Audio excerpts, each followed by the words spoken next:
and dive in. So I want to talk to you about don't be a genius, be a genius maker. And if you've jumped in, let me know that you've joined, okay? So here's the first one. The first one is this: a genius maker's mindset. Again, a genius maker mindset is someone that really adds value to other people. So the first one's this: they have a rich view of the people around them. They have a rich view of the people around them. They believe in the best. They look for the best in others. They have this growth mindset. They believe that every person can learn and grow and get better. That's just their mindset. That's how they look at people. So they have a rich view of other people. See, a genius uses people. A genius maker develops people. You see the difference? A genius uses people for their own gain. A genius maker develops people not for themselves, but for the benefit of that person. So that's the first one, the difference between a genius and a genius maker. A genius maker also, they attract and optimize talented people. So think about that. A genius maker is one that, because of who they are and what they're about, they're able to attract better people. It's like, I want to be a part of what that person's doing. I want to follow that person. I want that person to invest in me. So then they're able to attract that type person, and they also know how to optimize that person's talent. So they attract and optimize talented people. See, a genius is an empire builder. A genius maker is a talent magnet, okay? So a genius is an empire builder. It's all about them. It's about what's best for them. A genius maker develops others. It optimizes others. It's a talent magnet, okay? So think about a genius maker. They just have the ability to attract other people that want to be a part of what they're doing. So you may think about some people in your life, you want it to follow them. Why? They would value you, they would develop you, and therefore you were willing to follow them and sit under their leadership. So here's another one. They create an intense, yes, safe environment. Now that's sometimes tricky to do, but a genius maker has the ability to create this intense environment. There's an urgency, there's an importance, there's a level of criticalness of what we do, but it's also safe. And by doing that, you create an environment that's conducive for people's best thinking. So that's a big difference with a genius maker. Intense, yes, safe. So, see, a genius intimidates. A genius maker is a liberator, a person that lifts the lid, that allows people to take chances, take risks, throw out ideas, brainstorm, and it's okay. It's intense, yes, yet it's also safe. So another one for the genius maker. A genius maker, they challenge themselves and others beyond what they know. They challenge themselves. It's not just others, but themselves. They challenge themselves to learn and to grow and to push themselves to different limits, and therefore they're able to do the same for the people that they lead. Okay? So a genius is someone that's a know-it-all. They know everything. They don't need to learn anything else, and they certainly don't want the people around them to learn anything, because they're the genius, right? The genius maker is a challenger. But they not only challenge others, they challenge themselves. They set the bar high for themselves. So a genius maker is a challenger, okay? And here's number 5. They encourage collaboration and debate. They encourage collaboration and debate. They want people's input and feedback. They want it to be not just about them, but co-laboring with others, getting the best ideas out on the table.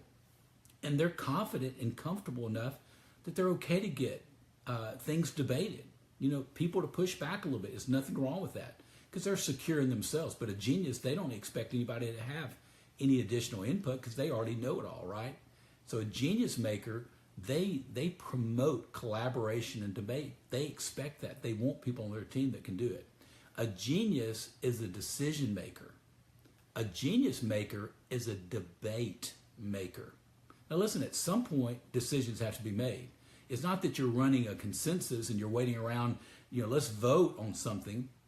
But the genius maker wants to get everybody's input and feedback, and then you can make a decision at that point. And maybe you delegate that decision or you make that decision yourself.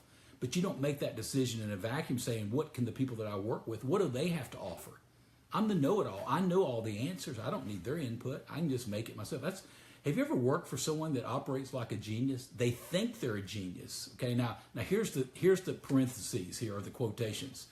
Let's not be a genius, let's be a genius maker, but it's really, let's don't act like we're a genius. And there's a level of humility that comes along with that. There are a lot of people that think they're a genius, they're not a genius. There are really very few geniuses in the world, but a lot of people operate like a genius. And what I'm challenging you to do, operate like a genius maker. And when you do that, you'll be surprised of the value you can add to others and how much more effective you can be, and you get to do it with other people. So here's number 6. They instill ownership and accountability to the people that they lead. They instill ownership. It's not about me owning everything, but now I can give ownership. People buy into that, and they provide accountability. So when people have ownership, I can still provide accountability there. Ownership and accountability. See, the genius is a micromanager. The genius maker is an investor in people. Because see, for them, the relationship is more important than what the person does. The genius, all he wants to do is micromanage. He's the decision maker. He has all the answers. He just wants to get people, micromanage other people.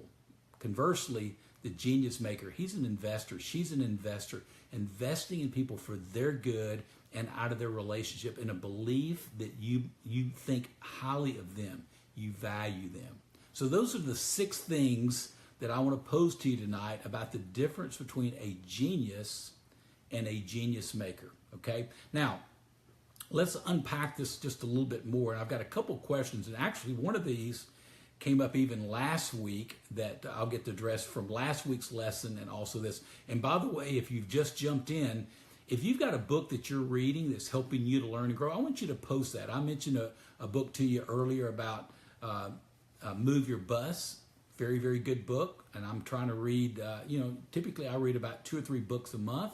So I want to encourage you, if you're reading, if you want to post one that you think would be beneficial to others, won't you do that right now? I know some others would appreciate some good recommendations. So, a couple Q&A questions for you, so I'll try to give an answer. So here's the first one. What are some suggestions to become a genius maker? What are some suggestions to become a genius maker? All right, let me throw a few things out there. First, you got to be yourself. And you've heard me say that many, many times. If you want to lead well, lead yourself well, you got to be, yourself. You really do. If you want to be a genius maker, you got to be genuine. You've got to be authentic, or you're not going to attract other people.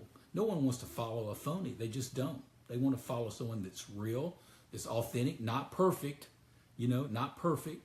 But someone that's real, someone that can be transparent with them. So that's the first one. Be yourself there. And so, how can you, what are some suggestions to become a genius maker? Be yourself. The second one, you got to keep growing. If you're going to be the person that you're going to optimize talent in others, and you're going to develop other people, if you're not growing, then you can't give what you ain't got. Now, that's not good English. But you can't give what you ain't got. If you're not growing, how can you expect the people you lead to be growing? So you've got to be yourself, and you got to keep growing. I've kind of hit on this one already.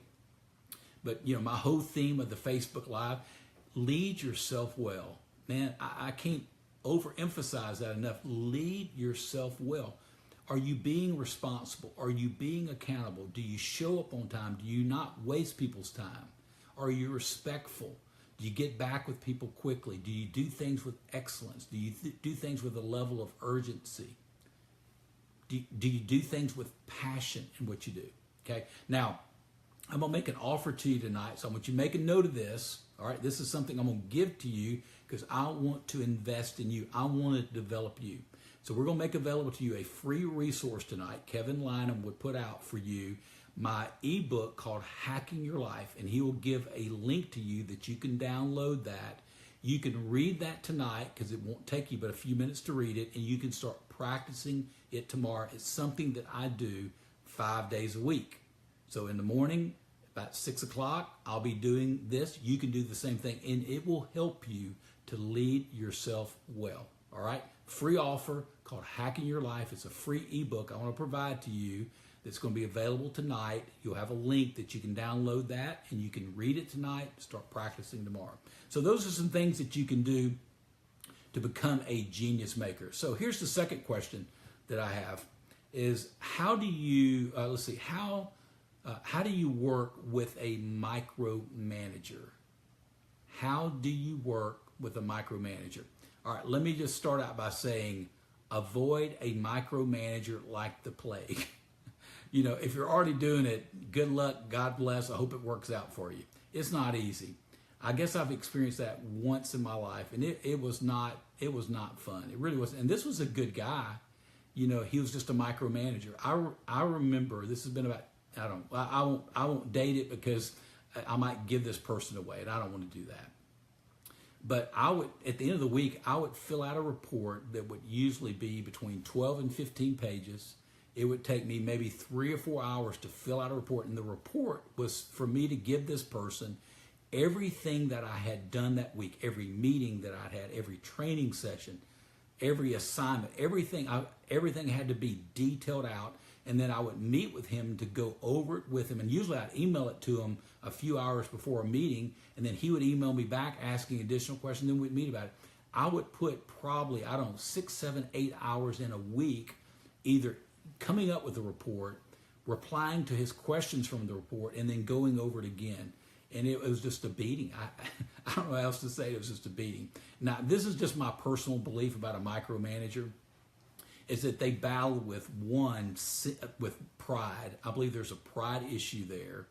And I think there's some insecurity that probably goes along with that as well. So anyway, number one, avoid that person like the plague. You don't want to work with a micromanager. It will just not be fun at all. But if you find yourself there, here's a few suggestions. Here's some things that I did that helped me out a little bit. Get clarity to what they want. You know, because a micromanager, they'll nickel and dime you, and they will just keep on it and keep on it. So get some clarity of what they want. Because I found a micromanager, if you take over a project, and maybe in the past, if you were grading it, it was like a 70. And you take it from a 70 to a 97.